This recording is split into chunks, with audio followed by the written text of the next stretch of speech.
Welcome to Let's Read Mobile, presented by Boys and Girls Clubs of South Alabama. I'm Miss Rosa, and I'd like to read you a new story today. Song and Dance Man by Karen Ackerman. He sprinkles a little powder on the floor, and it's showtime.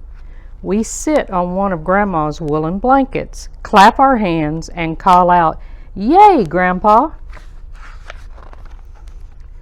The Song and Dance Man begins to dance the old soft shoe.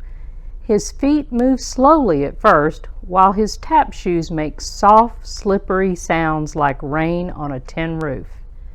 We forget that it's Grandpa dancing, and all we can hear is the silvery tap of 2 feet, and all we can see is a Song and Dance Man gliding across a vaudeville stage. He says, "Watch this," and does a new step that sounds like a woodpecker tapping on a tree. Suddenly, his shoes move faster and he begins to sing. His voice is as round and strong as a canyon echo, and his cheeks get rosy as he sings, "Yankee Doodle Boy," a song he knows from the good old days. There are too many dance steps and too many words in the song for us to remember. But the show is better than any show on TV.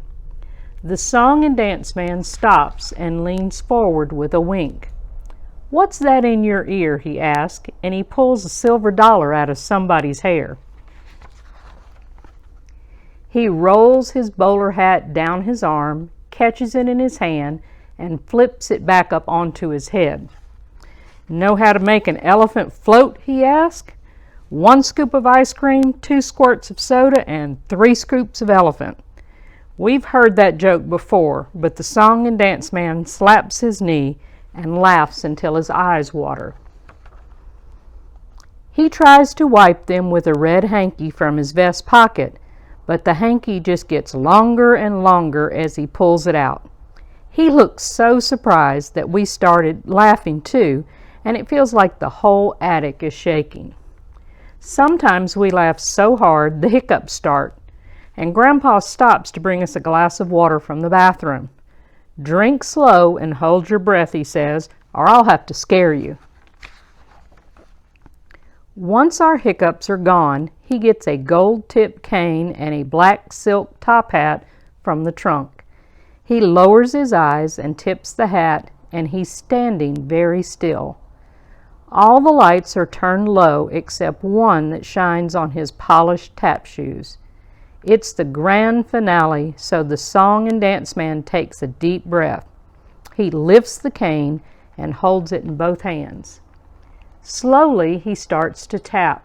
His shoes move faster and faster, and the sounds coming from them are too many to make with only 2 feet. He spins and jumps into the air. Touching the stage again, he kneels with his arms spread out, and the silk top hat and the gold-tipped cane lie side by side at his feet. His shoes are still, and the show is over. We stand up together and clap our hands, shouting, "Hooray!" and more. But Grandpa only smiles and shakes his head, all out of breath. He takes off his tap shoes, wraps them gently in the chamois cloth, and puts them back in the leather-trimmed trunk. He carefully folds his vest and lays the top hat and cane on it, and we follow him to the stairway. Grandpa holds on to the rail as we go down the steps. At the bottom, he hugs us, and we tell him we wish we could have seen him dance in the good old days, the Song and Dance days. He smiles and whispers that he wouldn't trade a million good old days for the days he spends with us. But as he turns off the attic light, Grandpa glances back up the stairs, and we wonder how much he really misses that time on the vaudeville stage when he was a Song and Dance Man. Thank you for joining us today. Don't forget to watch us next time, and until then, let's read, Mobile.